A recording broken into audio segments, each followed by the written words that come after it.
Bapak, Ibu, Saudara yang dikasihi oleh Tuhan, salam sejahtera dalam Tuhan Yesus Kristus. Mari kita merenungkan firman Tuhan dari surat 1 Korintus pasal 15 ayat 1-9. Demikian firman Tuhan. Dan sekarang saudara-saudara, aku mau mengingatkan kamu kepada Injil yang aku beritakan kepadamu dan yang kamu terima, dan yang di dalamnya kamu teguh berdiri. Oleh Injil itu kamu diselamatkan, asal kamu teguh berpegang padanya.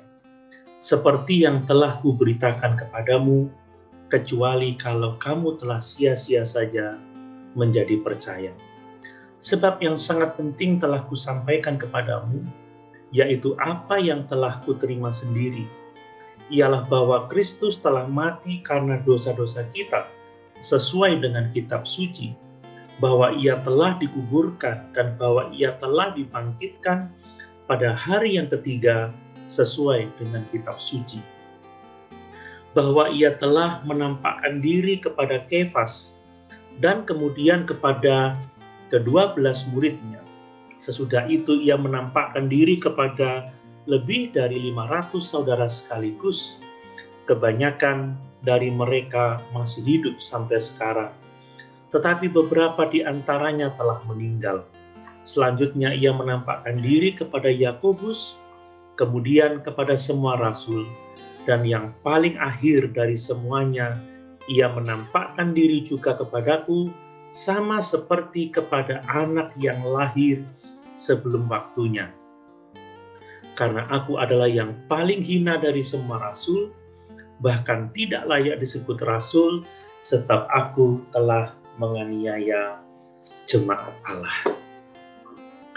Bapak, Ibu, Saudara yang dikasihi oleh Tuhan, dalam ayat-ayat yang kita baca ini, Rasul Paulus menyatakan bahwa kematian dan kebangkitan Yesus Kristus adalah berita yang sangat penting. Paulus menegaskan kepada jemaat di Korintus dan kepada kita semua agar kita berpegang teguh pada Injil itu. Mengapa kita harus berpegang teguh kepada Injil Yesus Kristus? Dengan berpegang teguh kepadanya, kita diselamatkan. Jika kita bergeser dari Injil itu, iman kita menjadi sia-sia dan kita akan binasa dalam dosa. Mari kita bersama belajar beberapa hal dari ayat-ayat renungan kita ini. Perhatikan bahwa yang dimaksud dengan teguh berpegang pada Injil adalah bahwa kita sungguh-sungguh percaya dan menerima bahwa Yesus telah mati karena dosa-dosa kita, sesuai dengan kitab suci, bahwa ia telah dikuburkan dan telah dibangkitkan pada hari yang ketiga sesuai dengan kitab suci. Mengapa kita harus berpegang teguh pada Injil ini? Karena ada banyak orang yang tidak percaya, bahkan menolak fakta Injil. Masih banyak gereja yang di dalamnya terdapat orang-orang yang belum percaya pada berita Injil Yesus Kristus. Ada juga yang pura-pura percaya, padahal tidak percaya. Terbukti masih ada saja orang-orang yang tidak mau melepaskan tradisi dan iman nenek moyang mereka. Akan ada selalu orang-orang yang mengatakan bahwa Tuhan Yesus tidak bangkit dari kematian. Itu sebabnya Rasul Paulus menyatakan bahwa ada banyak saksi mata yang melihat Tuhan Yesus yang telah bangkit itu. Mari kita tidak boleh ragu, sebab semua akan menyaksikan kedatangan Kristus kembali pada zaman akhir nanti. Bapak, Ibu, Saudara yang dikasihi oleh Tuhan, menarik sekali Rasul Paulus menyebut Yakobus. Hal itu penting, sebab Yakobus adalah saudara Tuhan. Saudara Tuhan Yesus yang pada mulanya tidak percaya bahwa Yesus adalah Mesias. Tetapi setelah melihat Yesus yang bangkit, ia percaya dan menjadi pemimpin gereja di Yerusalem. Paulus juga menyaksikan sendiri Tuhan Yesus yang bangkit itu. Dia menyebut dirinya sebagai anak yang lahir sebelum waktunya, yang berarti bahwa apa yang dialaminya adalah kasus khusus. Semua rasul yang lain melihat Yesus secara fisik, tetapi Rasul Paulus melihat Yesus yang telah bangkit. Bapak, Ibu, Saudara yang dikasihi oleh Tuhan, mari kita perhatikan bersama ada 3 poin penting dari Injil Yesus Kristus ini, yang mana kita harus teguh berpegang kepadanya. Yang pertama, bahwa Kristus telah mati karena dosa-dosa kita sesuai dengan kitab suci.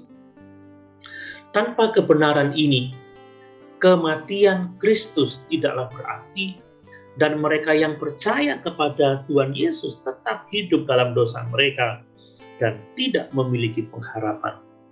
Kematian Kristus sesuai dengan kitab suci, sebagaimana telah ditulis dalam Mazmur pasal 16 ayat 8-11 dan dalam kitab Yesaya pasal 53 ayat 5 dan ayat yang ke-6. Kematian Kristus di salib bukanlah sebuah kecelakaan atau tidak terpikirkan sebelumnya. Semuanya itu adalah bagian dari rencana Allah dari kekekalan untuk memberikan keselamatan bagi mereka yang percaya. Yesus Kristus yang tidak berdosa telah menerima penghukuman karena dosa kita, agar kita yang percaya dapat diselamatkan. Bapak, Ibu, Saudara yang dikasihi oleh Tuhan, fakta yang kedua adalah bahwa Ia telah dikuburkan. Fakta kematian Kristus ditegaskan dalam penguburannya. Banyak orang yang berpendapat bahwa Yesus hanya sekedar pingsan, tetapi penguburannya menyatakan bahwa Ia telah mati. Dan fakta yang ketiga adalah bahwa Yesus telah dibangkitkan pada hari yang ketiga sesuai dengan kitab suci. Tuhan Yesus bangkit secara permanen. Ia tidak mati lagi seperti yang dialami oleh Lazarus. Kebangkitannya sebagai yang sulung dari orang-orang yang telah meninggal.